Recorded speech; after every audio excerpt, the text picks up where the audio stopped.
Hello guys, আজকে লাল শাকের জমিতে বীজ দিতে এসেছি। এটা হলো মেটালেক্সের ম্যাঙ্কোজেব। হ্যাঁ, 2 গ্রাম করে ব্যারেল প্রতি 2 গ্রাম পার লিটার, ব্যারেল প্রতি 30 গ্রাম এটা দিয়ে দিলাম।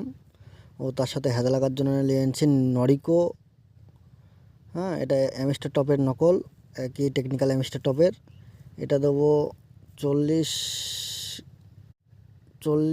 ml করে 15 লিটার জলে। হ্যাঁ, এটা তো হেজা পচা লাগবে না, ও দানা মোটা, গাছটা মোটা করতে সক্ষম হবে। হ্যাঁ, এর সাথে দেবো কটিভা কোম্পানির মিরাকলাম ভিটামিন। এটাও দানা মোটা করার জন্য দেবো 30 ml 15 লিটার জলে। এখন এটাও 30 ml দিয়ে দিলাম। ও লেদা পোকার জন্য দেবো পফেক্স সুপার। এটা হলো নাগার্জুন কোম্পানির পফেক্স সুপার।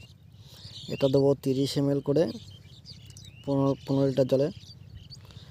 হ্যাঁ, এইটা দিয়ে 4টে একসঙ্গে মিক্সড করে আমার লাল শাকের জমিতে আজকে দেওয়া হবে স্প্রে।